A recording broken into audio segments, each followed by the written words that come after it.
निषाद का मतलब ये था कि हम जैसे व्यक्ति, रात दिन मछली मार के खाने वाले व्यक्ति, और हमारे हृदय में राम के प्रति इतना भाव बन गया है, इतना प्रेम हो गया है, उन्हीं राम के प्रति अगर भरत शत्रुता लेके जा रहे हैं तो वो हमसे भी निम्न जाति पर टिका हुआ व्यक्ति है, फिर हम युद्ध करेंगे। तो 3 प्रकार की सामग्री लेके आते हैं। भरत पूछते हैं गुरु जी से कि ये कौन है? राम सखा सुनि संदन ने त्यागा, उतर चले उमगत अनुरागा। गुरु वशिष्ठ कहते हैं कि जाति के निषाद हैं, नाम इनका वही है और राम के प्रिय मित्र हैं। राम सखा सुनि संदन ने त्यागा, इतना नाम सुनते ही भरत रथ से कूद पड़े और केवट को कस करके हृदय से लगा लिया। निषाद का सारा गणित बालू के महल की तरह धराशायी हो गया। जिस व्यक्ति को अयोध्या का राज्य नहीं लुभा सका, भला उसकी इन मछलियों पे, फलों पे क्या दृष्टि जाएगी? उनकी दृष्टि गई राम सखा पर। यह इतिहास की सर्वप्रथम घटना थी कि अयोध्या का सम्राट एक छूत के प्रति रथ त्याग कर दे और गले से लगा ले। एक प्रेमी ने मर्यादा की छुआछूत का बांध तोड़ दिया। गुरु वशिष्ठ अपने शिष्य के सामने पराजित हो गए, क्योंकि उनमें ब्राह्मण के संस्कार थे। वो राम सखा के प्रिय आलिंगन से वंचित रह गए। लेकिन अंदर ही अंदर उन्होंने प्रतिज्ञा की कि ये मुझसे बहुत बड़ी भूल हो गई। शिष्य से दीक्षा धारण कर ली, भरत से दीक्षा धारण कर ली। धन्य है गुरु वशिष्ठ जो शिष्य से सीख रहे हैं। और इसकी क्रिया चित्रकूट में जाके की है। राम सखा ऋषि पर्वत बैठा, जबरदस्ती निषाद को गले लगा लिया था। ब्राह्मणों के संस्कार से मुक्त हो गए थे तो गले लगा लेते हैं। मनो भरत लखन सन भेंट वही, प्रेम ने हृदय समाए। भरत को ऐसा लग रहा है कि मैं जो है लखन भैया से मिल रहा हूं, और सवाल कर दिया कि भैया तुम कुशल से तो हो? निषाद का हृदय पिघल गया कि भैया मुझे तो लोग 4 नामों से पुकारते थे, कायर है, कपटी है, कुजाती है, नीच है, लेकिन अब नहीं। अब प्रभु परम अनुग्रह तोरे, सहित कोटकुल मंगल मोरे। जब तुमने मुझे भाई कह दिया, अपने गले से लगा लिया, अयोध्या का सम्राट मुझे देख करके धड़ छोड़ दे, उससे बड़ा सौभाग्यशाली कौन होगा? राम की चाहन आपने जब थे और भयउ भवन भूषण जब थे। एक अपने को नीच मानने वाला, अछूत मानने वाले व्यक्ति से क्या शब्द निकल रहे हैं कि मैं भवन भूषण हूं, 14 भवनों का भूषण हूं। निषाद का तात्पर्य था कि अभी भी मैं अपने को भवन भूषण न मानूं तो ये राम के प्रेम की अवज्ञा होगी। मैं पहले समझता था कि राम ने मुझे मित्र कहा है, ऐसे ही कहा होगा, लेकिन आज तो प्रमाण पत्र मिल गया। अब कुछ लोगों ने भरत से पूछा कि वो एक नीच है, अछूत है, तुमने उसे गले लगा लिया, तुम्हें बिल्कुल संकोच नहीं लगा? भरत सवाल करते हैं, कर्मनाशा नदी सबसे अपवित्र मानी जाती है, कोई स्पर्श भी नहीं करता उसका, तो उसकी तुलना निषाद से की गई है। कर्मनाश जल सुरसर पर ही, कौन शीश ने डरी। जब कर्मनाश नदी गंगा जी में प्रवेश कर जाती है, आप बताओ कौन उस जल से स्नान नहीं करता है? लेकिन वहां तो कर्मनाशा नदी जल गंगा जी में जाती है, यहाँ तो गंगा जी को उत्पन्न करने वाला केवट निषाद यानी गंगाधर उसका मित्र हो चुका है। फिर केवट के सौभाग्य की तुलना कौन कर सकता है? गोस्वामी जी पूछा कि चलो भरत तो दिव्य है, महापुरुष है, गले से लगा लिया, लेकिन केवट को तो लगा होगा कि मैं छोटा हूं, नीच हूं, पीछे हट जाऊं। गोस्वामी जी बोलते हैं कि नहीं, ऐसा कुछ नहीं हुआ। क्यों? देख भरत कर शीले सने हूँ, भा निषाद के समय बीते हो। भरत का स्पर्श पाते ही निषाद बीते हो गया। अब ये हमें होता तभी तो सोचता कि मैं नीच हूँ, कपटी हूँ, कायर हूँ, वो तो बीते हो गया। कौन सोचे? तो मैं आपसे ये पूछना चाहता हूँ, थोड़ा कथा को बढ़ाऊं। 5:15 हो गई कि यहाँ विराम ले ले, बढ़ा दे। चलो गंगा स्नान करा देते हैं। तो चित्रकूट पहुंचते हैं भरत। भारद्वाज का विषय कल ले लेंगे, वो लंबा है थोड़ा सा, आज स्नान करा देते हैं। तो गंगा माँ के समक्ष आज एक ऐसा भिखारी आया है, प्रयागराज जैसा तीर्थ, सबकी झोली भरने वाला। करोड़ों व्यक्ति, अरबों व्यक्तियों की उन्होंने झोली भरी होगी। किसी को संतान चाहिए, किसी को धन चाहिए, किसी को शादी चाहिए, किसी को पत्नी चाहिए। लेकिन प्रयागराज ने सबकी मनोकामना पूर्ण की है। लेकिन आज ऐसा एक अनोखा भिखारी आया है जिसे इनमें से एक वस्तु नहीं चाहिए। अर्थ न धर्म न काम रुच गति न चाहूं निर्वाण, जन्म जन्म प्रभु राम पद यह वरदान न आऊं। तो इनमें से मुझे एक भी वस्तु नहीं चाहिए। गंगा माँ बोली कि भरत क्या चाहिए? कि राम चरणों की प्रीति, जन्म जन्म प्रभु राम पद। कैसी संसार से विलक्षण, जानो राम कुटिल कर मोही, लोग कहे गुरु साहिब द्रोही। कि संसार वाले मुझे ईश्वर का विरोधी समझे, राम का विरोधी समझे, गुरुद्रोही समझे। ऐसा प्रेम मांग रहा है। क्या गंगा है तुम्हारे पास ऐसा प्रेम? गंगा सोचती है कि मैं तो प्रभु की दासी हूं, उनके एक अंग से मेरा जन्म हुआ है। ये भरत तुम क्या मांग रहे हो? कोई संसारी पुरुष होता तो हम उसके अंतःकरण को बदल सकते थे, लेकिन तुम तो उनके प्रिय भक्त नहीं, उनके इष्ट भी हो। तो भला हम ईश्वर का अंतःकरण कैसे परिवर्तन कर सकते हैं? तो गंगा कहती है कि भरत तुम धर्म ले लो, उसके पास तो 4 ही पदार्थ हैं, अर्थ धर्म काम मोक्ष। कि तुम धर्म क्यों नहीं लेते? अरे धर्म से तो शुद्धि होती है। भरत बोले कि मैया तुम अच्छी प्रकार से जानती हो, अयोध्या में जो दुर्घटित घटना हुई है वो धर्म के नाम पर हुई है। ये सारे मिलकर के गुरु वशिष्ठ और मंत्री मुझे राज्य दे रहे थे। बताओ गंगा माँ, क्या वो राज्य धर्म संगत था? जब पिताजी राज्य का वचन श्री राम को दे चुके थे, तो फिर कैकेयी को किस आधार पर उन्होंने वचन दिया? अगर कैकेयी को दिया गया वचन धर्म था, तो राम का दिया गया वचन क्या था? गुरु वशिष्ठ को दिया गया वचन क्या था? सारी समाज को दिया गया वचन क्या था? मरण काल विधि मच हरिणी, मरते समय हमारे पिताजी की ब्रह्मा ने बुद्धि का हरण कर लिया था, तो वो निर्णय ही नहीं कर सके धर्म क्या अधर्म क्या। माँ ने मेरे लिए राज्य मांगा और पिताजी इस बात को कहते कि राज्य का वचन तो मैं राम को दे चुका हूं, इसे छोड़ के और कुछ मांगू तो धर्म का पालन होता। तो बताओ माँ, जो धर्म इस प्रकार से अनर्थ की सृष्टि करे, जिसके कारण पिताजी की मृत्यु हो जाए, तीनों माता विधवा हो जाए, सारी अयोध्या की प्रजा शोक के समुद्र में डूब जाए, ये सब हुआ धर्म के नाम पर। मां मैं ऐसा धर्म नहीं चाहता। कच्चा बेटे भरत वो तो ले लो अर्थ, इससे तो सारी समस्या हल होती है। एक बनियान खरीदनी है तो अर्थ चाहिए।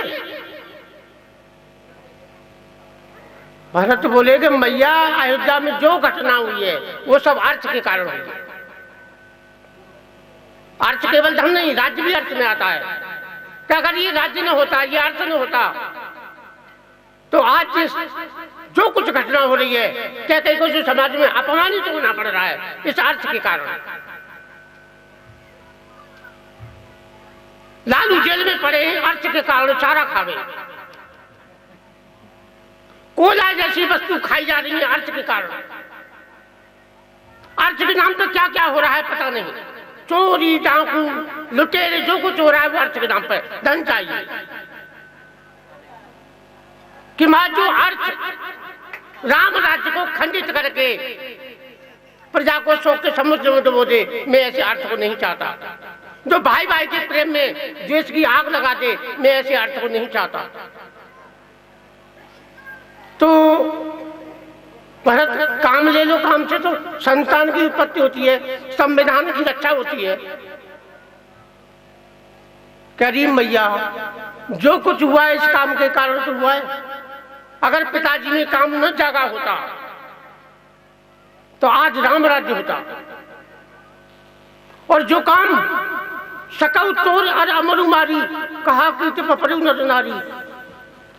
अमर माने अमृत, जो काम इतना अंधा हो जाए कि अमृत का विनाश करने पर तुल जाए, अमर को मारने पर तुल जाए, प्रजा प्राणों से प्रिय होती है, उसको कीड़े मकोड़े समझने लग जाए, ऐसे काम को मैं नहीं चाहता। मैया कच्चा भरत मोक्ष ले लो, मोक्ष को तो सभी चाहते हैं। अरे कि मैया जहां करोड़ों व्यक्तियों की शांति छीन करके मैं अकेला शांति पाऊं, ऐसी शांति मैं नहीं चाहता। जहां सारा समाज करुणा व्यथा के सागर में डूबा हुआ है, पीड़ा से छटपटा रहा है, वहां एक ही व्यक्ति को शांति मिले। हमारे समाज आज देश कितना दुखी है। इन लोगों ने इतना घोटाला करके विश्व बैंक में जमा कर दिया है। क्या ये शांति है? क्या वो धन उन्हें सुख दे रहा है? नहीं मैया, मैं ऐसा धन नहीं चाहता, मैं ऐसी शांति नहीं चाहता, मैं ऐसी मोक्ष नहीं चाहता। अब प्रयागराज तक कोई चारा नहीं बचा तो भरत की स्तुति करने लगे। तात भरत तुम सब विदिता, रामचरण अनुराग आगार।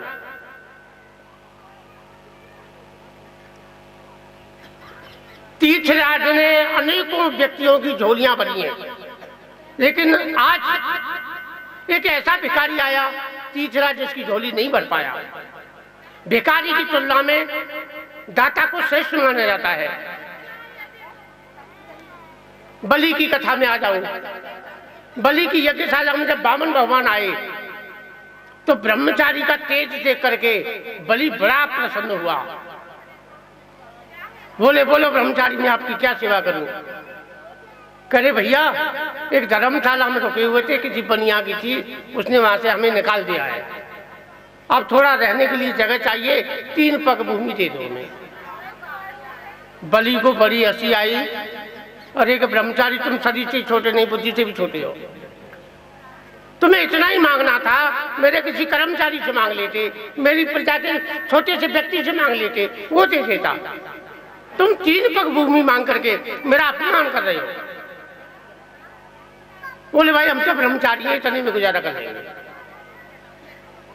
सब कुछ देने वाला दाता भिखारी को 3 पग भूमि नहीं दे सका। वही दृश्य आज है। प्रयागराज जैसा तीर्थ, सबकी झोली भरने वाला, आज भरत भिखारी की झोली नहीं भर पाया। उल्टा स्तुति करने लगा, तात भरत तुम सब साधु। ये प्रयागराज एक बार ब्रह्मा के पास गए थे कि प्रभु ये बताओ, संसार वाले सारी गंदगी हम में डाल जाते हैं, अब हमारा क्या होगा? तो ब्रह्मा ने कहा था कि गंगा चिंता मत कर, कोई एक साधु तेरे जल को स्पर्श कर लेगा, तेरे समस्त पाप नष्ट हो जाएंगे। तीर्थों कुर्वन्ति तीर्थानि स्वांत स्थिर गदा प्रताहा। साधु तीर्थों के तीर्थ होते हैं। तो गंगा मां स्तुति कर रही है कि भरत, संतों से लेना तो हमारा धर्म है।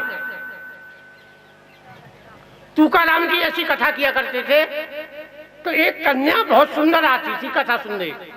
अब तुकाराम मूल्यांकन किया करते थे, ये संसारी कन्या नहीं हो सकती है।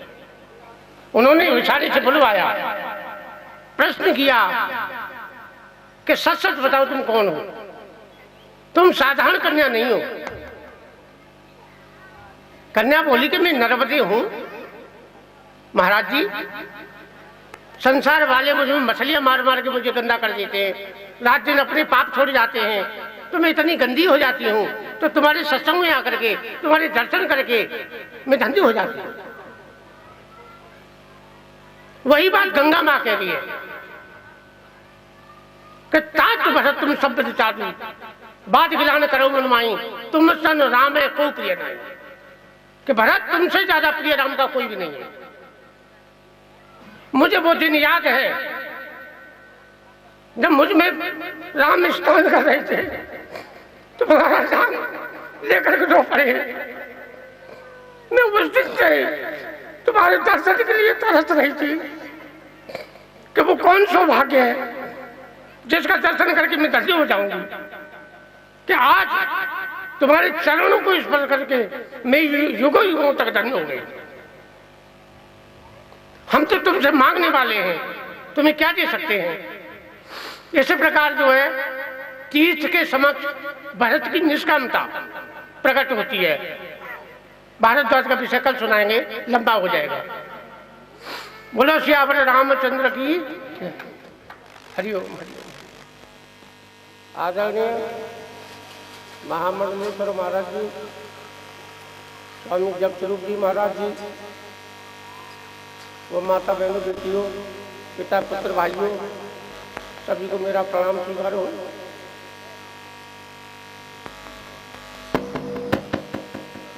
आज बहुत समय हो गया, देखो कोशिश करते हैं कि भरत को चित्रकूट पहुंचा दें। हरिओम। निषाद के बाद भरत प्रयागराज पहुंच जाते हैं।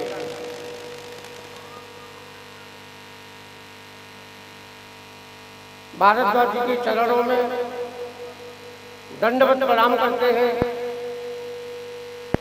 और सिर झुकाते हुए जमीन के नीचे बैठ जाते हैं। अब भारद्वाज जी सोचते हैं कि भरत संकोच में बैठे हैं, मैं ऐसा क्या करूं कि इनका संकोच दूर हो जाए।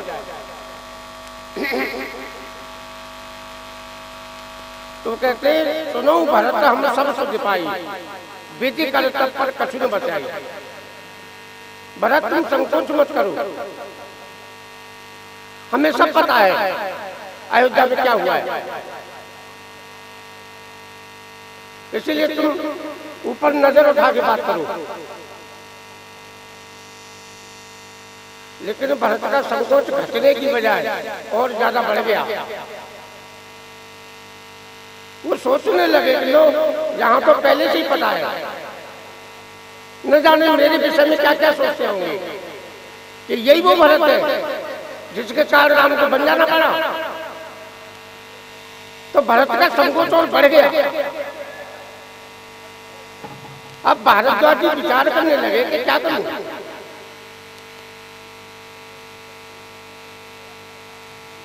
तो कहते हैं, तुम्हें गिलानी लिए जन करो समझ बात करती। अरे भरत, तुम अपने हृदय में गिलानी क्यों करती हो? इसमें तो तुम्हारी मां का दोष है, और गिलानी अपराधी के हृदय में होना चाहिए। तुम क्यों संकोच करते हो? भारद्वाज को पूरी उम्मीद थी कि भरत का संकोच दूर हो जाएगा, लेकिन संकोच भरत का और बढ़ गया।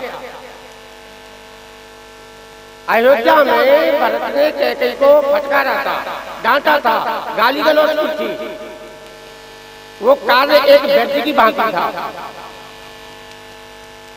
उससे कैकेयी के अंतःकरण में जो रोग बैठ गया था, उस मोह रूपी रोग का विनाश हुआ। लेकिन आजीवन भरत पछताते रहे, बिनु समझे आगे बढ़े पाकू जा रही जाए जनन कहता। जीवन भर मुझे हृदय में ये सोच रहा कि मैंने बिना समझे माँ के लिए इतने कट वाक्यों का प्रयोग किया। भरत का तात्पर्य ये था कि यदि माँ को वास्तविक ये ज्ञान होता, माँ को वास्तविक ये ज्ञान होता कि भरत राज्य नहीं लेगा, तो वो ऐसा काम क्यों करती जिससे उन्हें समाज में कलंकित होना पड़ा, अपमानित होना पड़ा। ये तो सारा मेरा दोष है। जिस माँ के गर्भ में 9 महीने रहा, उसने मेरा लालन पालन किया, मैं उसे ये विश्वास नहीं दिला सका कि तेरा बेटा कैसा है। माँ ने राज्य भी अपने लिए थोड़ी मांगा, मेरे लिए मांगा था। ये तो सारा दोष मेरा है। भरत का संकोच घटा दे। फिर भारद्वाज जी खोज करने लगे कि बात क्या है। तात कहते ही दोष में गई गिरावट, और उन्होंने गहराई से खोज की। अरे कि बेटे भरत, इसमें तो तुम्हारी माँ का भी दोष नहीं है, ये तो सारा दोष सरस्वती का है। सरस्वती ने ही तुम्हारी माँ की बुद्धि फेल दी थी, भ्रष्ट कर दी थी।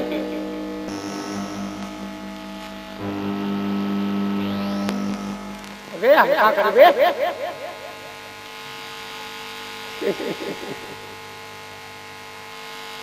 भरत सोचने लगे कि गुरुजी मैं जीवन में पहली बार आपसे ये सुन रहा हूँ कि सरस्वती ने किसी की बुद्धि भ्रष्ट की।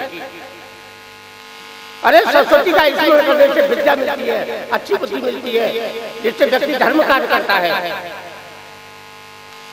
लेकिन आपका उल्टी भाषा बोल रहे हो कि सरस्वती ने बुद्धि भ्रष्ट कर दी। जिस समय देवताओं ने सरस्वती से विनय की थी, राम जाए बलराज का जो हो सकल सुलकाट, उस समय सरस्वती ने देवताओं को बहुत फटकारा था। सुन सुन विनय ठार पड़ता थी, अपने मत्थे को ठोक रही थी कि तुम पागल हो गए हो, मुझसे कैसा कार्य करने के लिए कह रहे हो। लेकिन क्या दिखाई दिया पीछे से? राम सूत्रधर अंतर्यामी, लीला नायक राम पीछे दिखाई पड़े। तब कटुकी ने राम रुख जानू, राम ने इशारा किया कि सरस्वती ये देवता मेरी इच्छा है, तुम राज्य में बाधा डालो और मुझे बन जाना है। देवता को दिए गए वचन का पालन करना है। अब भारद्वाज को थोड़ा संतोष मिला। अरे के बेटे भरत, इसमें तो सरस्वती का भी दोष नहीं है। भारद्वाज गहराई से अपराधी की खोज कर रहे थे। पहले पता चला कि मंथरा दोषी है, फिर पता चला कि कैकी दोषी है, फिर पता चला कि सरस्वती दोषी है। अंत में वो लक्ष्य तक पहुंच गए। जो असली अपराधी था वो सबकी आंखों से उजलता दिखाई नहीं दिया।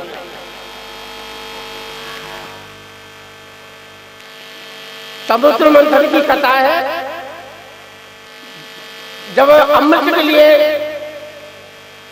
समुद्र मंथन किया था, तो जब मथानी को डाला पर्वत को, तो वो डूबने लगा। देवता राक्षस सब मुंह देखने लगे कि प्रभु ये तो मथानी डूब रही है, मंथन कैसे होगा। तब भगवान कच्छप बढ़ के नीचे लगे, तो वहां क्या मथानी दिखाई दे रही है, बांसुरी नाग की रस्सी दिखाई दे रही है, देवता देवता दिखाई दे रहे हैं, लेकिन कच्छप जो आधा था वो दिखाई नहीं दे रहा। इसी प्रकार यहाँ भरत समुद्र दिखाई दे रहा है, आधार यानी कच्छप नहीं दिखाई दे रहे। ऐसे ही भरत समुद्र मंथन दिखाई दे रहा है। कैकेयी रूपी रस्सी दिखाई दे रही है, सारी रचना दिखाई दे रही है, लेकिन जो आधार था वो दिखाई नहीं दे रहा था। तो भारद्वाज उस रहस्य में पहुंच गए। आपने कभी गुड़ियों का तमाशा देखा होगा, मदारी जो चाहता है उसमें बारीक बाल बना होता है, तो लोग दर्शक देखते हैं, लेकिन बाल पे किसी बिरले महापुरुष की ही दृष्टि जाती है। उन्हें सब आश्चर्य करते हैं ये गुड़िया कैसे नाच रही है। इसी प्रकार भारद्वाज बोले कि बेटे भरत, इससे ये तो सारा खेल राम का है, ये तो असली अपराधी छिपा हुआ पड़ा था। तो जब ये सारा खेल राम का है तो क्या उद्देश्य हो सकता है राम का इस लीला का, कि भरत का चरित्र प्रकट करना।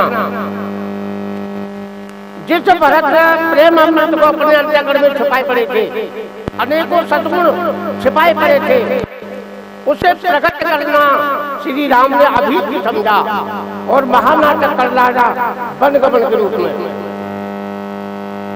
तो भारद्वाज बड़े प्रसन्न होते हैं। किसी को कलंक लग जाए तो लोग बड़ी सहानुभूति करते हैं, लेकिन भारद्वाज बड़ी उल्टी बात करते हैं। तुम कहूँ भरत कलंक है, हम सब कहूँ उपदेश, राम भगत रस सिद्धित पाया समय उपदेश। अरे किसी को झूठा कलंक लग जाए तो लोग बड़ी सहानुभूति करते हैं कि भैया तुम्हारा तो कोई दोष नहीं था, फिर भी तुम्हें इतना बड़ा कलंक लग गया। तो ये सारा दोष क्या कहीं का था, राम का था, लेकिन भरत को अनजाने में दोष दिया गया। तो भारद्वाज कहते हैं कि तुमको ये जो कलंक लगा है ये बहुत अच्छा हुआ। अब किसी को कलंक लग जाए जो कोई अच्छी बात है, लेकिन अगर ये बड़ा अच्छा हुआ। क्या हुआ? हम सब कहूँ उपदेश। भरत हम कहते हैं, हम सब कहूँ उपदेश। अगर तुम्हें कलंक न लगता तो हम जैसे मुनियों के लिए उपदेश कैसे प्राप्त होता। भारद्वाज बड़े सरल महात्मा हैं।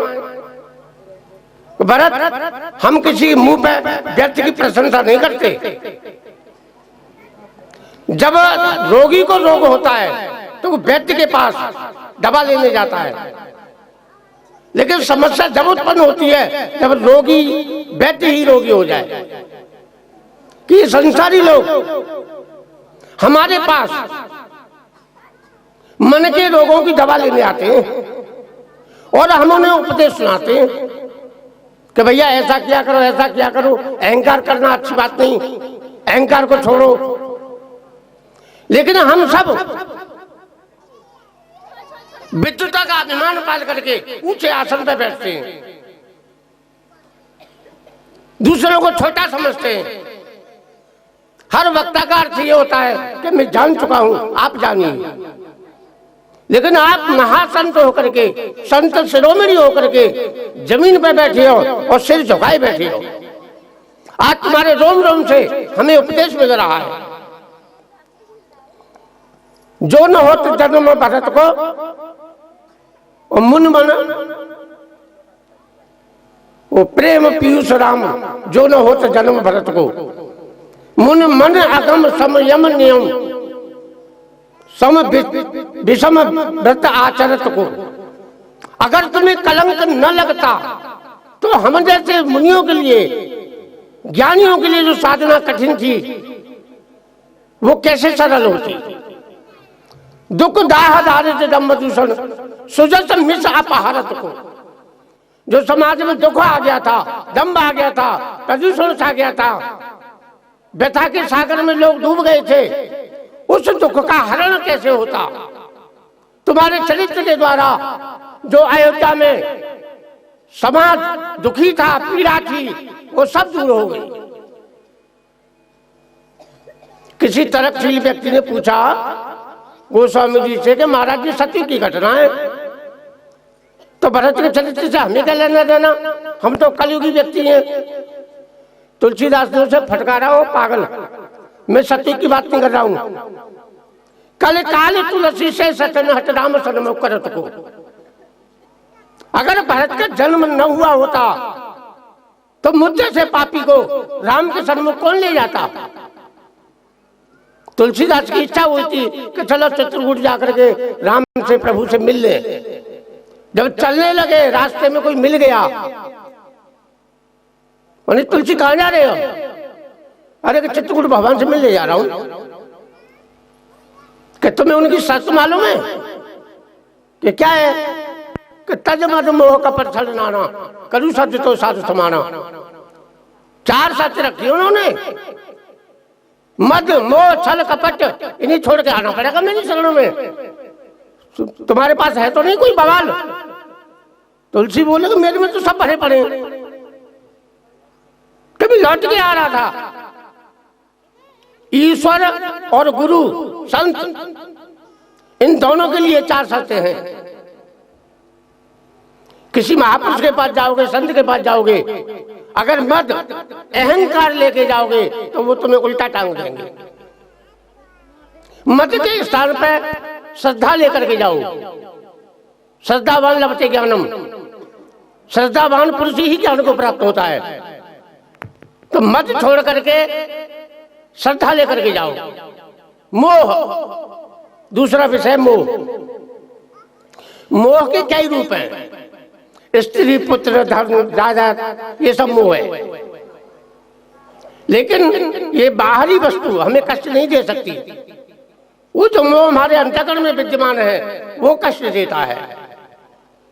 इसे छुड़ाने के लिए हम श्रद्धा की सामग्री लेकर के और गुरुजनों के पास जाते हैं ताकि हमारी सदगति हो सके, हमारा कल्याण हो सके।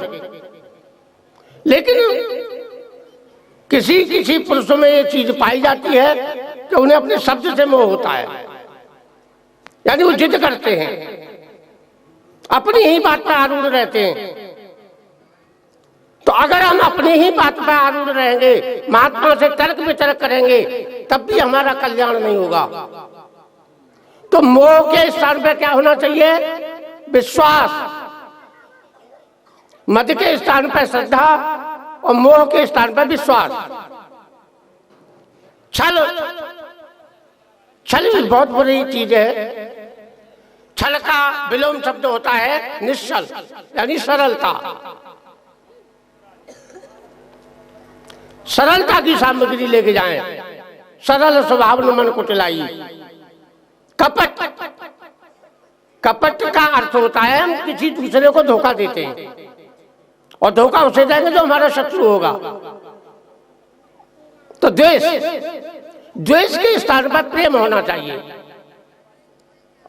श्रद्धा, विश्वास, प्रेम और सरलता, ये जब हमारे जीवन में आ जाएगी तो राम कहते हैं करू सत्य तो साधु समाना, मैं तुझे शुद्ध साधु बना दूंगा। कि भैया मैं राम के पास जा रहा था, लौट के आ गया, वापस आया, लेकिन रास्ते में भरत मिल गए। भरत जी ने पूछा, अरे तुलसीदास कहाँ से आ रहे हो? अरे कि भैया क्या बताऊं, प्रभु से मिलने जा रहा था, लेकिन ऐसे ऐसे बताई कि 4 चीजें छोड़ के आनी पड़ेगी। अब मेरे में तो ये 4 क्या 8 भरी पड़ी हैं। तब भरत ने मुझे मंत्र बताया कि तुलसीदास तुम बेधड़क जाओ, हमारे प्रभु को दोष देखना आता ही नहीं है। मैं बार बार चिल्लाता रहा, मोह समान कोई पाप निवासु, जैन लग राम सिंह बनवासु, कि संसार में मुझसे ज्यादा कौन पापी होगा। लेकिन प्रभु बार बार चिल्लाते रहे, 3 काल त्रिभुवन मोरे, पुण्य श्लोक तात तर तोरे। कि भरत के समान न तो कोई पुण्यात्मा हुआ और न कभी भविष्य में होगा। कि तुलसीदास मैंने बहुत प्रकार से देखा, हमारे प्रभु को दोष देखना आता ही नहीं है। कब उन देख दोष लगाने, सुन गुण साधु समाज बखाने। वो तो गुण ही देखते हैं, साधु ही देखते हैं। कि इस प्रकार अगर भरत का जन्म न हुआ होता तो मुझे राम के सन्मुख कौन ले जाता। तो इस प्रकार भारद्वाज कहते हैं कि भरत तुम संकोच मत करो, तुम्हारा इसमें कोई दोष नहीं है। हमारे प्रयागराज में राम का सूर्य रूपी प्रताप पहले से मौजूद था। प्रभु प्रताप रवि छवि नहीं हरई। सूर्य का प्रताप तुम्हारे यश रूपी चंद्रमा को फीका नहीं कर पाया। प्रयागराज में तुम्हारी चारों ओर प्रशंसा हो रही है। दूसरी बात, ग्रसन कैकेयी कर्तव्य राहु, कैकेयी का कार्य ही राहु के समान था, लेकिन वो तुम्हारी यश चंद्रमा को ग्रस नहीं पाया। अब एक प्रश्न खड़ा हो जाता है कि राहु के होते हुए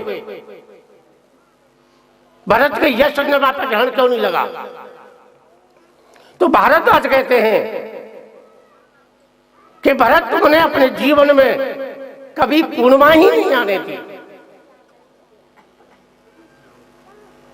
चंद्रमा बढ़ता है, घटता है, लोप हो जाता है, जो सच कला सुवेश पे पूनो या में नहीं ताते कबून शेष, कि तुमने अपने चरित्र में कभी पूर्णिमा ही नहीं आने दी। तुम सदा अपने को अधूरा मानते रहे, तो राहु करता क्या बेचारा?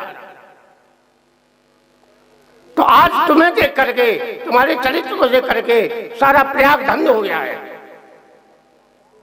प्रयाग सहित सुभाग हमारा, आज हमारे भाग्य की क्या कहना। तो इस प्रकार भरत के दर्शन करके, भरत दर्शन मेटा भवरोगु, सारा प्रयाग धन्य हो गया है। लेकिन अब भारद्वाज ये सोच रहे हैं कि आज मेरे आश्रम में एक ऐसा दिव्य अतिथि आया है, उसका स्वागत कैसा होना चाहिए? दिव्य ही होना चाहिए। सुन रिद्धि सिद्धि अरिमादि के आई, आए सो हो सो कहो गुसाई। संकल्प किया भारद्वाज जी ने, रिद्धि सिद्धि, 8 और रिद्धि 9 सिद्धि आ गई। क्या आदेश करो मुनि, क्या आदेश है कि रिद्धियों, आज हमारे आश्रम में एक ऐसा दिव्य अतिथि आया है जो केवल राम के भक्ति नहीं, अपत राम के इष्ट भी हैं।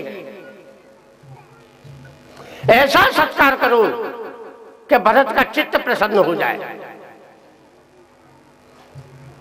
रिद्धियों ने, सिद्धियों ने पल मात्र में जितनी प्रजा थी अयोध्या की, सबके लिए घरों के निर्माण कर दिए। अपने भाग्य की सराहना करने लगी कि जीवन में पहली बार आज हमारा सही उपयोग हो रहा है। अरे हमारा उपयोग तो चमत्कार के लिए किया जाता है। कलंका बना दो, स्वर्ग बना दो, ये कर दो, वो कर दो, भोगी पुरुषों के लिए किया जाता है। लेकिन आज हमारा जीवन धन्य हो गया। तीर्थों का राजा प्रयाग और साधु संतों का शिरोमणि भरत, उस पर भी राम के इष्ट, हमारे सौभाग्य की क्या सराहना है। तो जितनी प्रजा थी उन्होंने उतने महलों का, उतने घरों का निर्माण कर दिया, और हर घर में दास दासियां, सेविकाएं, 56 प्रकार की व्यंजन, सुर सुरभि सुरतर सबई के, यानी कि कल्पतरु और कामधेनु गाय, सबके बाद कि अगर कोई और संकल्प हो तो इच्छा करके ले लेना। इतना चमत्कार देखने के बाद भारद्वाज को संतोष नहीं हुआ, और तब उन्होंने अपने तपबल का प्रयोग किया है। मुनि तपबल कीन, ब्रह्मा, विष्णु, कुबेर, जितनी भी सिद्धियां थी, रंभा, मेनका, अप्सराएं, सबको बुलाया और कहा कि ऐसा स्वर्ग बनाओ जो स्वर्ग भी उसके सामने फीका पड़ जाए। तो रानियों के लिए महल, भरत के लिए महल, एक दिव्य महल, पर्वत, नदी, नाली, बाग बगीचे, कोयल, हिरण, सब वस्तुओं का निर्माण कर दिया। तो यहां गोस्वामी जी बताते हैं कि मुनि की जो संपत्ति है वो क्या है? चकवी संपत्ति, चकवी। भरत चक मुन आय खिलवाड़, यहां मुनि ने खेल किया है। चकवा चकवी की आपने कभी कथा सुनी होगी। ये दो पक्षी ऐसे हैं कि रात में कभी भी एक स्थान पर नहीं रहते। यदि किसी प्रकार तुम जबरदस्ती पिंजरे में बंद कर दो तो सारी रात उल्टा मुंह करके निकाल देंगे, कोई किसी को देखेगा भी नहीं। वही काम भारद्वाज कर रहे हैं। तेज से आश्रम राखा, पिंजरा भाव मुंसा, यानी कि उनकी संपत्ति चकवी, भरत चक यानी चकवा और आश्रम पिंजरा, और भरत से निमंत्रण किया कि भरत मेरा निमंत्रण स्वीकार कीजिए, दोनों को बंद कर दिया। तो चकवा की तरह भरत ने न तो मुनि की संपत्ति को देखा, न मन जाने दिया, न आंख जाने दी। ऐसा भरत का अटल वैराग्य था। परमारस रस उठारे भरत न सपने मन हो निहारे। जिस व्यक्ति को अयोध्या का राज्य नहीं लुभा सका, तो जो ईश्वर भक्त होते हैं वो इस चीज को नजर उठा के नहीं देखते, और देखते हैं तो कैसा देखते हैं? बुरी नजर से। ये तनकर फल बिचौन भाई स्वर्ग स्वल्प अंत दुखदाई। हम और आप क्या करते हैं? वस्तु में गुण ढूंढते हैं, गुण। गीता जी में 13वें अध्याय में मंत्र आता है,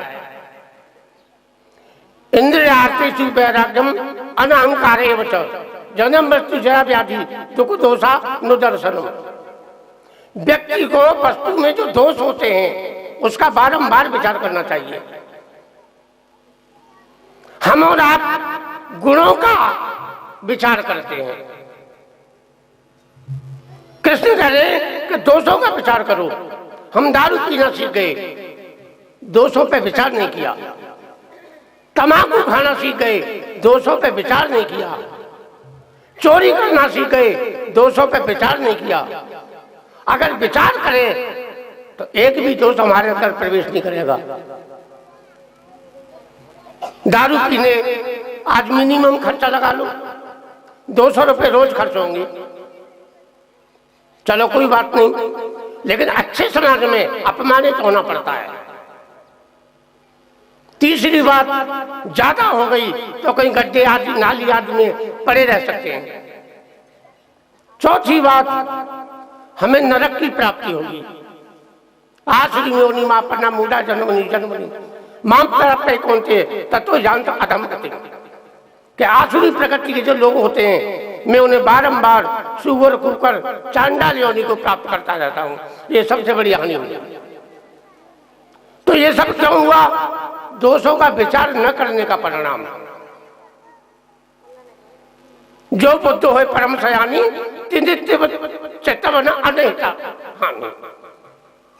जो बुद्धिमान होते हैं वो इनकी तरफ देखते भी नहीं है। क्यों?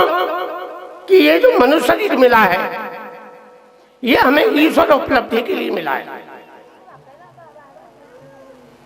और ये भोग विलास हमारी हानि करते हैं, हमारा नाश करते हैं, हमारी आत्मा का अकल्याण करते हैं, हमें नीच गति की ओर ले जाते हैं। सारा झगड़ा भोग विलासों के कारण होता है। तिन्हें तब चितवन अनहित जानी। तो इसी प्रकार भरत ने सारी रात निकाल दी, और जहां गोस्वामी जी ने पूरे अयोध्यावासी चक चक्की जिमपुर नर नारी चहत प्रातपुर आरत भारी, जितने भी अयोध्यावासी थे सबने चकवा की भांति उस संपत्ति की ओर देखा भी नहीं। उन्हें कोई प्रसन्नता नहीं हुई, अपितु तो आरत भारी, अत्यंत कष्ट हुआ कि ये कहां फंस गए हम। राम के जो भक्त होते हैं उन्हें रमा विलास अच्छा नहीं लगता है, ये भोग विलास उन्हें अच्छे नहीं लगते हैं।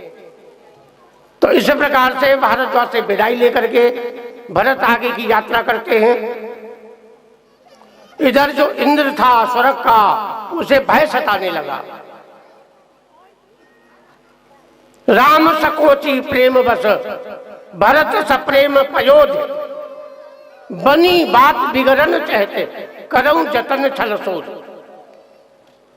देवता सोचने लगे कि अयोध्या में बड़ी मुश्किल से बात बनाई थी, लेकिन अब यहां तो फिर उल्टा हो रहा है। देवता भी भरत के प्रेम को अगाध मानते हैं कि भरत एक अगाध प्रेम के समुद्र हैं और राम इसमें डूब सकते हैं। अब तो एक ही उपाय हो सकता है कि राम और भरत का मिलन न हो सके। भरत देवताओं की योजना एक ऐसी योजना थी जैसे तिनका, जैसे व्यक्ति नदी में डूबता है उसका विवेक समाप्त हो जाता है। वो ये सोचता है उसके सामने जो वस्तु दिखाई दे उसी की ओर हाथ बढ़ा देता है। किसी भी व्यक्ति को तिनका बचा नहीं सकता है, लेकिन डूबता हुआ व्यक्ति उसे पकड़ने की चेष्टा करता है। तो देवताओं ने एक ऐसी बुद्धि आई कि गुरु जी के समक्ष ये प्रस्ताव रख दिया कि बृहस्पति हम क्या करें। ये उनके अंदर एक सद्बुद्धि आ गई। गुरु का वर्णन इसीलिए किया जाता है कि आपत्ति के समय वो हमारे संशयों का छेदन कर सकें, हम उनकी शरण में जाएं। देखो महाराज दशरथ अपनी बुद्धि से विवाह पे विवाह करते चले गए। 700 विवाह किए हैं। 700 विवाह करने के बाद में एक पुत्र की प्राप्ति नहीं हुई, और जब गुरु जी की शरण में गए तो 4 पुत्रों की प्राप्ति हुई। गीता जी में अर्जुन कितनी बकबक कर रहा है, लेकिन कृष्ण कोई उत्तर नहीं दे रहे। तो अर्जुन समझ जाता है कि कहीं मेरे में कमी है। कार्य फल 265 स्वभाव रक्षा में तो हम धर्म समुद्र चेता। ओ इसके पास बढ़ा बोल वृंदावन बिहारी लाल की। पीछे बैठने में समस्या खड़ी हो रही है, कृपया जेंट्स लोग आगे आ जाएं और माताएं लोग इधर आ जाएं। माताएं लोग उठ करके इधर निकल आए। अरे बैठे रहेंगे यार, परेशानी हो रही है पीछे। वो ऊपर भी थोड़ा सा आगे आ जाए, ऊपर भी थोड़ा सा जगह हो जाएगी। यहां से रास्ता निकाल के पीछे आ जाएंगे। आप लोग बैठ रहिए। आप हेलो थोड़ा सा आगे आ जाइए, तो पीछे आने जाने वालों को परेशानी हो रही है।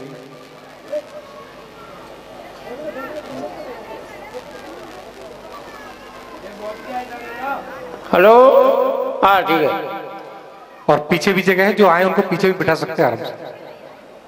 तो देवताओं ने अपने गुरु के समक्ष ये प्रश्न रखा, तो गुरु के विवेक रूपी जहाज ने देवताओं को समुद्र में डूबने से बचा लिया। सुन सुरेश रघुनाथ स्वभाऊ, निज अपराध ऋषय ने काऊ। जो अपराध भगत कर करई, राम रोष पावक सोज रही। लोकों वेद विदित इतिहासा, यह महिमा जाने दुर्वासा। ऐसे समय में गुरु जी को दुर्वासा की कथा याद आती है, और दुर्वासा की कथा के द्वारा वो देवताओं को समझाने की चेष्टा करते हैं कि इंद्र तुम्हें दुर्वासा के विषय में ज्ञान है। दुर्वासा अत्यंत क्रोधी स्वभाव के महात्मा थे। वो बात बात में नाराज हो जाया करते थे, बात बात में श्राप दे दिया करते थे, लेकिन वरदान देना भी जानते थे। और तपस्वी पुरुष थे, लेकिन कोई भी व्यक्ति दुर्वासा की आलोचना नहीं करता है। उनको अग्नि की उपमा दी गई है। अग्नि की हर परिवार में आवश्यकता होती है, उसके बिना रसोई तैयार नहीं कर सकते हैं। अग्नि जीवन और मृत्यु दोनों के काम आती है, लेकिन फिर भी कोई अग्नि की आलोचना नहीं करता। तो दुर्वासा अग्नि की तरह कड़े परीक्षक थे। अग्नि सबको जला सकती है, लेकिन धर्म को जलाने में सक्षम नहीं है। सीता जी की लंका में परीक्षा होती है, अग्नि प्रवेश करती है, तो उनको ऐसा प्रतीत हुआ मानो में चंदन से बने हुए शीतल महल में प्रवेश किया हो। हिरण्यकश्यप ने आदेश दिया कि इस प्रहलाद को जला करके खाक कर दो अपनी बहन को। होलिका ने प्रहलाद को बैठा करके अग्नि का आह्वान किया तो प्रहलाद राम राम करते हुए बाहर आ गए और स्वयं अधर्म के रूप में होलिका जल करके खाक हो गई। तो अग्नि की तरह दुर्वासा कड़े परीक्षक थे। कभी कभी स्कूलों में तुमने देखा होगा कि कोई कोई विद्यार्थी इतना सुयोग्य होता है कि अध्यापक भी उससे घबरा जाता है। दुर्वासा ऋषि की अम्बरीश से उलझ करके यही दशा हुई। अम्बरीश ने एकादशी का व्रत धारण किया था 1 वर्ष के लिए और आज वो पूर्ण होने जा रहा था। दुर्वासा शिष्यों सहित मंडली सहित आ पधारे। अम्बरीश ने हाथ जोड़ करके निमंत्रण दिया। दुर्वासा ने स्वीकार कर लिया और यमुना स्नान करने के लिए चली गई। लेकिन जानबूझ करके उन्होंने इतना विलंब किया कि अब द्वादशी में कुछ ही क्षण रह गए थे। अब अम्बरीश बड़े घबराने लगे, क्या किया जाए?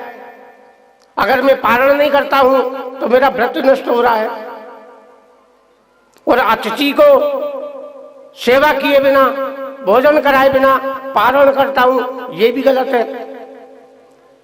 तब विद्युत समाज ब्राह्मणों ने कहा कि महाराज आप जल से पारण कर लीजिए, ये भोजन भी नहीं है और तुम्हारा व्रत भी बच जाएगा। तो ब्राह्मणों के आदेश से अम्बरीश ने जल से पारण करके संतुष्ट हो गए और दुर्वासा के आने की प्रतीक्षा करने लगे। दुर्वासा ने जानबूझ करके विलंब किया था और जानबूझ करके आकर के नाटक करने लगे। कच्चा तू अपने को इतना धर्मात्मा समझता है कि मेरे आने से पहले ही तूने भोजन कर लिया। गुस्से में आकर के बाल उखाड़ा और काल कृत्या उत्पन्न की और आदेश दिया कि खा जा अम्बरीश को। तुरंत चक्र सुदर्शन आया और काल कृत्या को भस्म करके दुर्वासा के पीछे पड़ा। दुर्वासा का धर्म अहम प्रधान धर्म था। अहम धर्म प्रधान व्यक्ति दूसरे को कष्ट दे करके आनंद का अनुभव करता है। अहम प्रधान व्यक्ति अपनी साधना, अपने पुरुषार्थ पर बल देता है। लेकिन भक्त के बच्चे की भांति होता है, उसमें अपना कोई बल होता ही नहीं है। सुनेरी मैंने निर्बल के बलराम, उसका बल तो ईश्वर ही होता है। अम्बरीश को अपनी पुकार करने के लिए कोई रक्षा करने की जरूरत नहीं पड़ी। करऊं सदा तिनकी रखवारी, जिम बालक राखी में तारी। ये घर घर के अनुभव होंगे। कभी कभी बच्चा चूल्हे की ओर दौड़ के जा रहा है या किसी और संकट की ओर भाग रहा है तो मां तुरंत गोद में उठा लेती है। इसी प्रकार अम्बरीश को कोई संकल्प करने की जरूरत नहीं पड़ी। चक्र सुदर्शन ने तुरंत काल कृत्या को भस्म कर दिया और दुर्वासा के पीछे पड़ गया। अब दुर्वासा प्राण बचाने के लिए सबसे पहले ब्रह्मा के पास गए और ब्रह्मा से हाथ जोड़ के विनय करने लगे कि मेरी रक्षा करो, त्राहिमाम। ब्रह्मा जी बोले, ये आप क्या कह रहे हो? तुम मुझे अमर मान बैठे हो, मैं अमर नहीं हूं। गुरु ब्रह्म मात्र ही सन्निधत्तो कालात्मनो यस्य तिरो भविष्यति। कि जब लीला नायक राम अपनी लीला समेटेंगे, भ्रक्त विलास सस्लय हुई, तो मेरा लोक सहित मैं भी लीन हो जाऊंगा, मेरा लोक भी समाप्त हो जाएगा। तो मुझे अमर मान बैठे हो। और जिन प्रभु के आदेश से मैं, शिव, इंद्र, वरुण इस सृष्टि का हित करते हैं, ऐसे भक्त के द्रोही को हम बचाने में समर्थ नहीं है। ब्रह्मा से निराश होकर के दुर्वासा शिव जी के पास जाते हैं, लेकिन वहां भी उन्हें वही कथा सुनने को मिलती है जो ब्रह्मा से सुन चुके थे। लेकिन शिव जी कहते हैं कि दुर्वासा भगवान विष्णु की शरण में जाइए, वो ही तुम्हारी रक्षा कर सकते हैं। तो आज दुर्वासा गिड़गिड़ाते हुए बड़े करुण कंठ से अपने प्राणों की भीख मांग रहे हैं।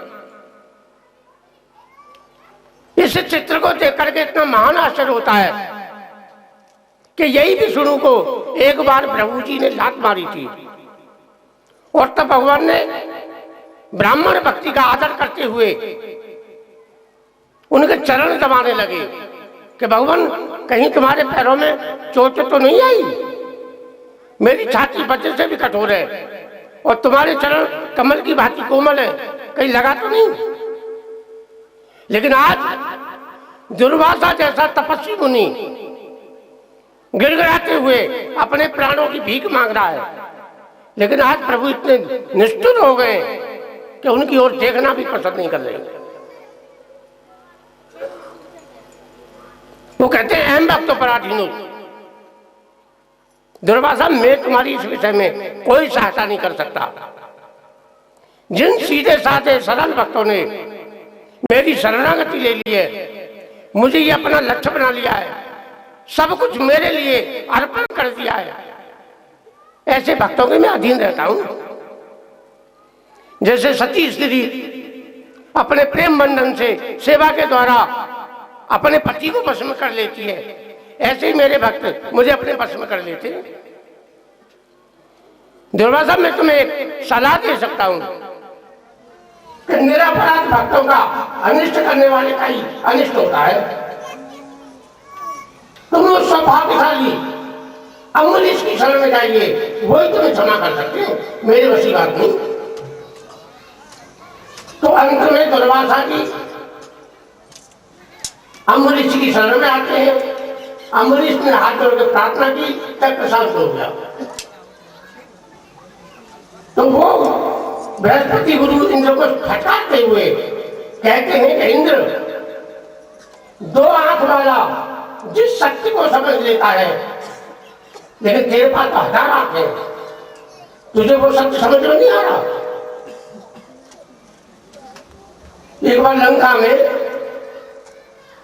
1000 आंखों पे याद आ गई मेरे को, अंगद और रावण का जो वार्तालाप हो रहा है,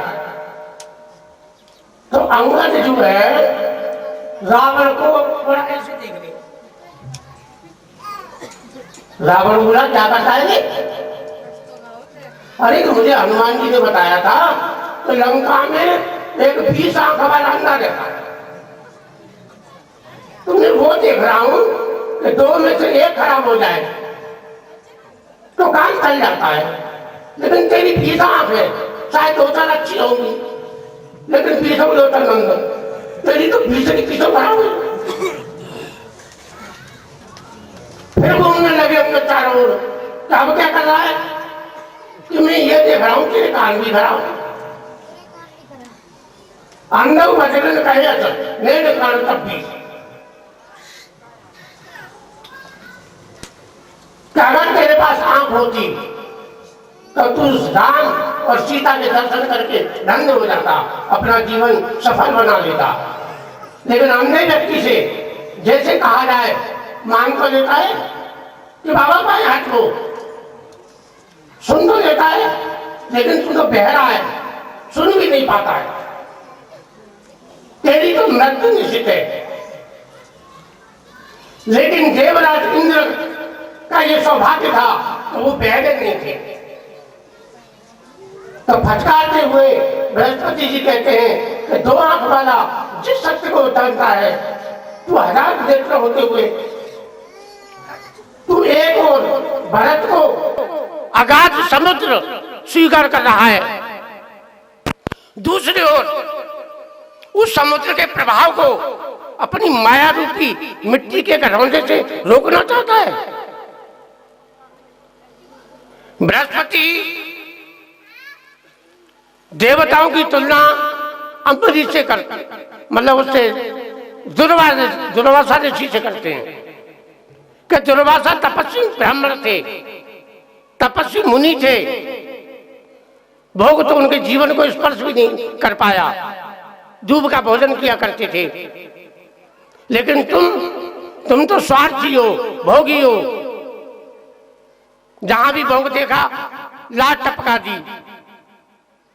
दुर्वासा किसी प्रकार बच भी गए, लेकिन इस ब्रह्मांड में तुम्हें बचाने में कोई समर्थ नहीं होगा,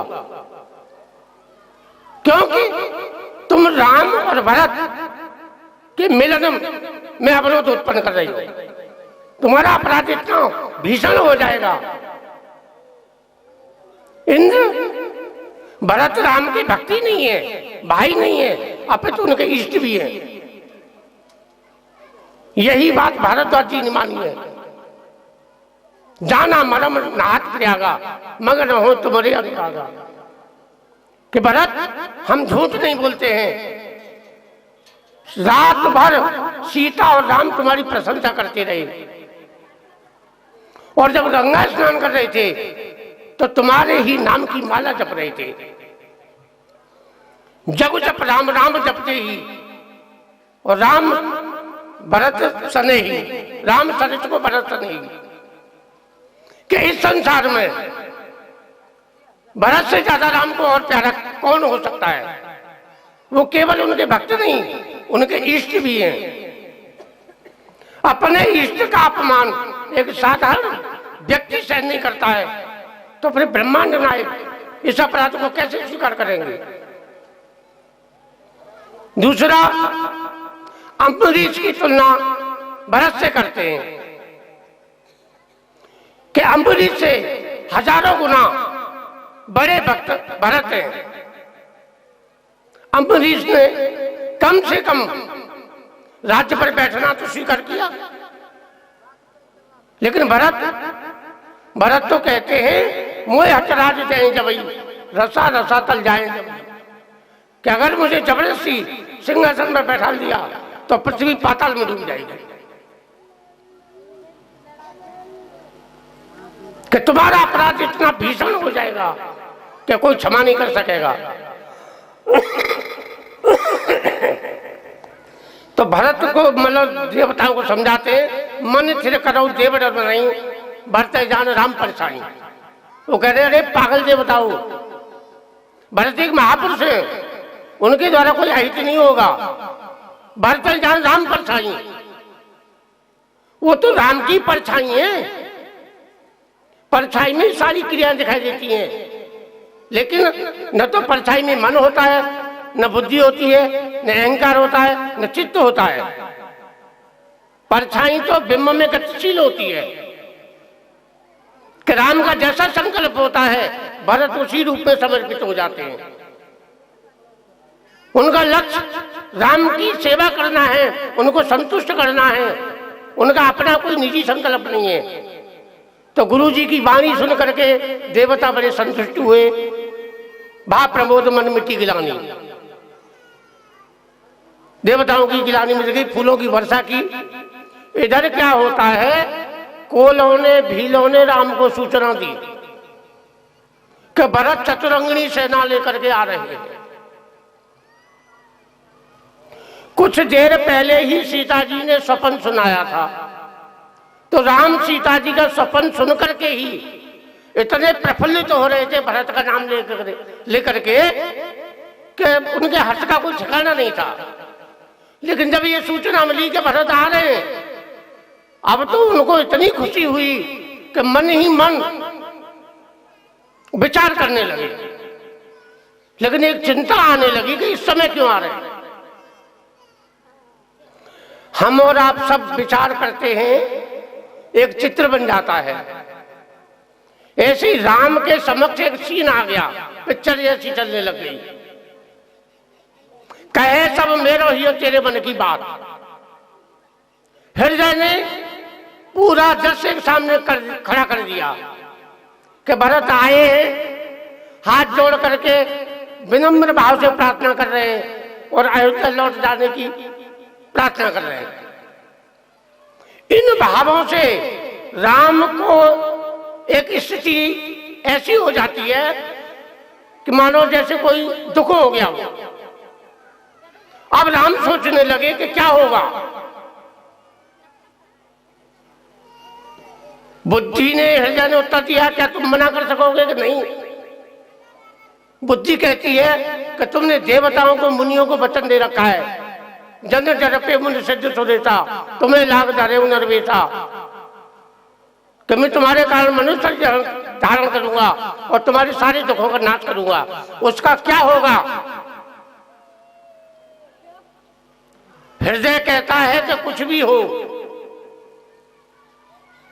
चाहे मैं मर्यादा पुरुषोत्तम रहूं या न रहूं, कोई चिंता की बात नहीं। मेरी पितृभक्ति छूट जाए, कोई चिंता की बात नहीं। मेरी सत्यता छूट जाए, कोई चिंता की बात नहीं।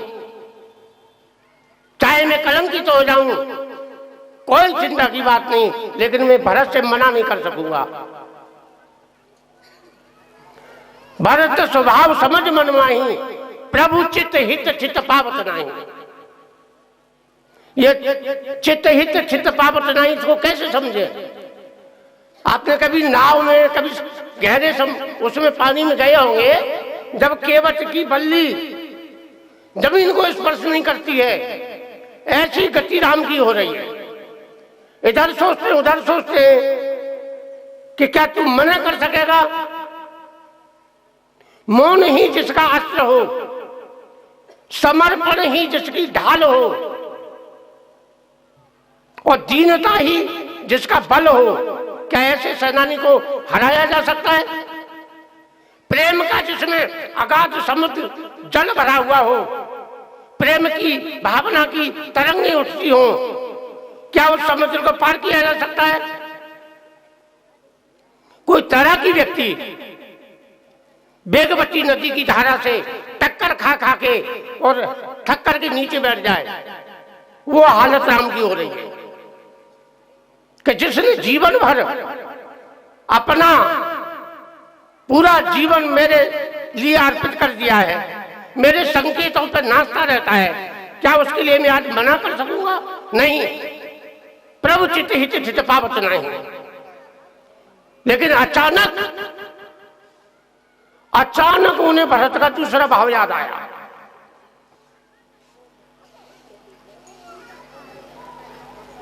कौन सा? भरत कहे महु साधु सयाने। एकदम अपने में प्रफुल्लित हो गए। अरे मैं खामखा की चिंता कर रहा हूं, भरत साधु है, वो भी सयाने, संतों में महान है,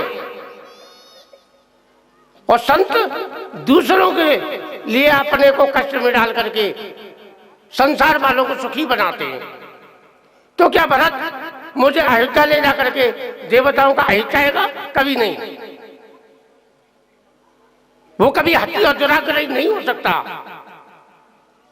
तो ऐसे जो विचार थे, उन विचारों को देख करके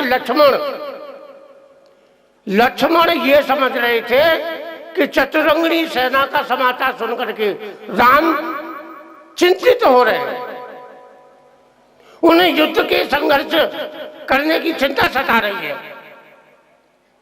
फिर क्या है?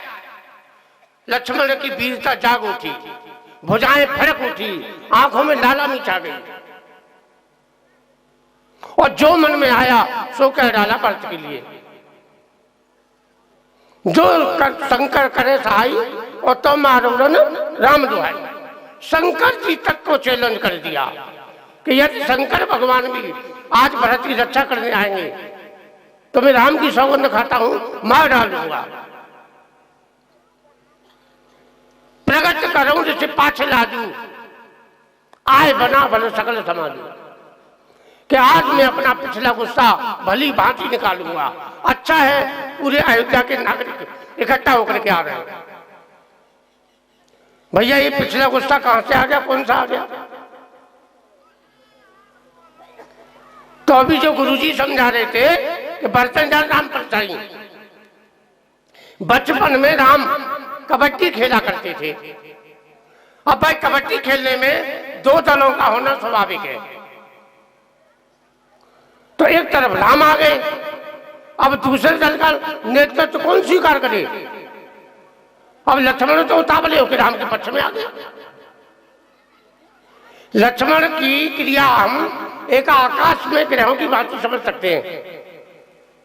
लक्ष्मण का चरित्र इतना स्पष्ट है जैसे आकाश में चंद्रमा, तारे, सूरज, बादल सब दिखाई देता है। ऐसे ही लक्ष्मण की सारी क्रियाएं स्पष्ट दिखाई देती हैं। लेकिन भरत वो तो समुद्र है। तो भरत सोच रहे हैं कि मेरे प्रभु खेल खेलना चाहते हैं। अब दूसरा नेतृत्व विरोधी कौन स्वीकार करे? तो विरोधी नेतृत्व स्वीकार कर लेते थे कि मुझे तो प्रभु की खुशी भी खुशी है, मैं तो एक उपकरण मात्र हूं, वो मेरा जैसा प्रयोग करे मुझे कोई आपत्ति नहीं। लक्ष्मण इन क्रियाओं से भरत को शत्रु समझते थे कि ये राम का विरोधी है। अयोध्या में आते थे, एक रात से ज्यादा नहीं रुकते थे। तो भरत का मतलब ये था कि कहीं मां का मोह ममता मेरे प्रति ना आ जाए, इसलिए वो ननिहाल में दूर रहते थे। वो भावों को सोच करके लक्ष्मण उतावले होकर के उल्टी सीधी बातें करने लगे। सच गुरुगामी नोस चढ़े भूमि सुरजान, अदम लोकते वेदवा अदमन बैन समान। 6 महापुरुषों के नाम गिनाए, इंद्र,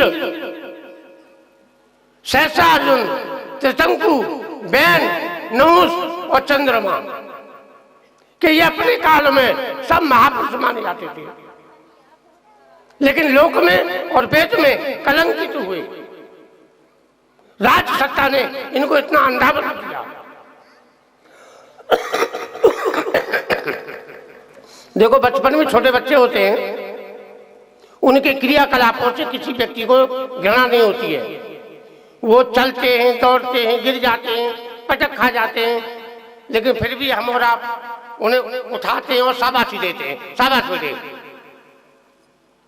यदि वही लड़का बड़ा होकर के गलती करता है तो हम घृणा की दृष्टि से देखते हैं। समाज में यही समस्या पाई जाती है कि व्यक्ति को सफलता ईश्वर की कृपा से मिलती है, लेकिन सफलता पाने के बाद व्यक्ति अहंकारी बन जाता है। 1,00,000-2 लाख रुपए इकट्ठे होने लग गए, इतने में ही गर्रा गई। अरे पागल हो गए हो क्या? ईश्वर खाने को दे देगा क्या? अरे मेहनत करो, खाओ, कमाओ। यानी कि जिसकी कृपा से हमें मिलता है। आजकल कैसी कैसी बीमारियां चल रही हैं, अगर वो एक स्विच थोड़ा सा दबा दे तो शरीर की हवा निकल गई। अब तुम पे अपना हाथ भी नहीं उठ रहा है, किस बात का अहंकार करती हो? कहां गया तुम्हारा अहंकार? तुम अपना हाथ नहीं उठा सकते, अपना पैर नहीं उठा सकते, लेकिन सफलता पाने के बाद व्यक्ति अहंकारी हो जाता है। समुद्र में कितनी सीपें होती हैं, लेकिन हर सीप से मोती उत्पन्न नहीं होता। स्वाति नक्षत्र का जल जिस सीप में गिर जाता है वही मोती का रूप धारण कर लेता है। इसी प्रकार से सारे मनुष्य महापुरुष नहीं होते। ईश्वर की कृपा की स्वाति नक्षत्र की बूंद जिस मनुष्य के अंतःकरण में उतर जाती है वही महापुरुष बन जाता है। लेकिन महापुरुष के बनने के बाद वो ईश्वर का ही द्रोही हो जाता है। नारद की घटना सुनी होगी। जब तपस्या कर रहे थे, इंद्र घबराने लगा कि कहीं नारद मुनि मेरे स्वर्ग को पाना तो नहीं चाहते। अप्सराएं, काम सबको भेजा, जाओ नारद को तपस्या से भंग कर दो। काम कलाकश मुने ने व्यापी, निज मन डरे मनो बहु पापी। अब तो काम भी घबराने लगा कि ये तपस्वी महात्मा है, कहीं इसकी आंख खुल गई और हमको कोई श्राप दे दिया तो मर जाएंगे। हाथ जोड़े खड़े प्रार्थना करने लगे। नारद बोले कि काम मुझे पता है, तुमको इंद्र ने भेजा है, जाओ उस पागल से कह देना मुझे उसके स्वर्ग की कोई इच्छा नहीं है। काम का प्रभाव नहीं पड़ा, लोभ नहीं, क्रोध नहीं आया, यानी काम, क्रोध, लोभ तीनों को जीत लिया। काम जाते जाते प्रशंसा करने लगा कि हे महामुनि, मैंने बड़े बड़े महात्मा देखे, तुम जैसा कोई नहीं देखा। तो अब उन्हें सफलता मिली, अब मूल्यांकन करने लगे कि मेरा जैसा कोई नहीं। लेकिन इस बात को तो मैं जानता हूं, और तो कोई जानता ही नहीं है। अहंकार उपजने लगा, जिता काम अहमत बनवाई। अहंकार लेकर के शिव जी के पास गए। अब शिव जी बड़े प्रसन्न हुए, चलो नारद मुनि आए, रामचरित्र की कथा मिलेगी सुनने को। क्या हो नारद मुनि, सुनाओ कथा, सुनाओ प्रभु की। गोस्वामी जी कह रहे मार चरित्र शंकर है सुनाए। रामचरित्र सुनाने वाला मार चरित्र काम कथा सुना रहा है। कैसे ऐसे मैंने वहां तपस्या की, काम आया, मेरे ऊपर कोई प्रभाव नहीं पड़ा, तो जितना काम अहमत बनवाई। ईश्वर की कृपा से ही उन्हें सफलता मिली। गोस्वामी जी से पूछा कि आप बताइए, क्या वास्तव में काम क्रोध लोभ नारद ने जीता?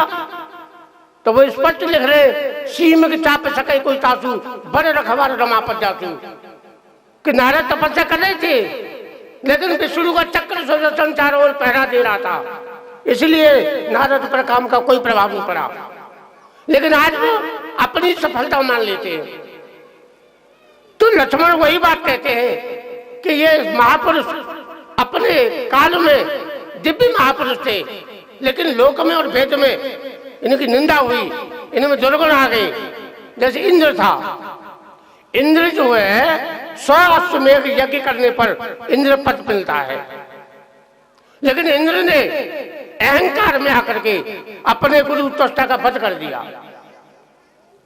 लेकिन ब्राह्मण हत्या के कारण उसे स्वर्ग छोड़ करके भागना पड़ा। तब नए इंद्र की खोज की जाने लगी।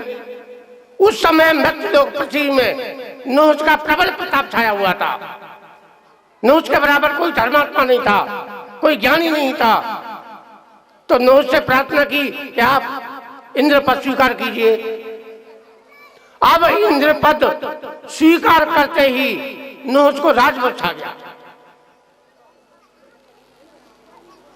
और वो इतने अंधे हो गए कि उन्होंने सची के लिए पत्र लिखा कि मैं स्वर्ग लोक का स्वामी हूं, और उसमें सची भी है, तुम मेरी दासी हो और मेरी सेविका बनना स्वीकार करो।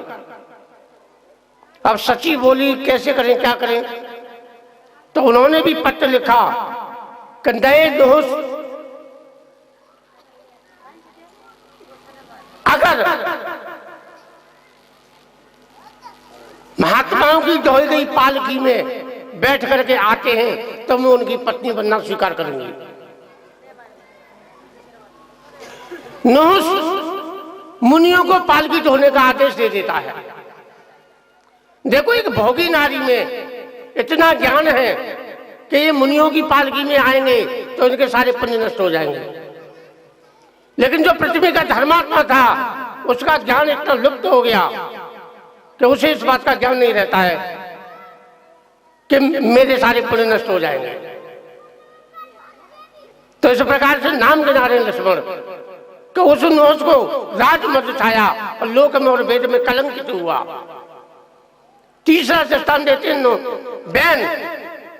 बैन जब ईश्वर मतलब राजा बना, राजा बनते ही घोषणा करा दी कि आज के बाद कोई भी यज्ञ में दूसरे किसी नाम की आहुति नहीं डालेगा, मैं ईश्वर हूं, मेरे नाम की आहुति डाली जाएंगी। कि राजमत पाते ही वो लोक में और वेद में कलंकित हुआ। चौथा स्थान देते हैं सहस्त्रार्जुन, ये भी अपने काल में महापुरुष थे। सहस्त्रार्जुन एक तपस्वी पुरुष था, रिद्धियां सिद्धियां प्राप्त कर रखी थी। रावण को उन्होंने बातों बातों में हरा दिया था और जेल में डाल दिया था। ऐसा बलशाली राजा, 1000 भुजाओं से पुरुषार्थ करने वाला राजा। एक दिन जंगल में घूमते घूमते आए तो जमदग्नि के आश्रम में पहुंच गए अपनी सेना सहित। अब जमदग्नि महात्मा ने पूरी सेना का बड़ा सत्कार किया। राजा दंग रह गया कि इतनी बड़ी सेना का एक कुटिया में रहने वाले महात्मा ने सत्कार कैसे किया? हाथ जोड़ के प्रार्थना की कि हे मुनिराज, तुमने इतनी बड़ी व्यवस्था कैसे की? नम्रगनी सरल महात्मा थे, बता दिया कि मेरे आश्रम में कामधेनु गाय है, उसे जो मांगता हूं मुझे मिल जाता है।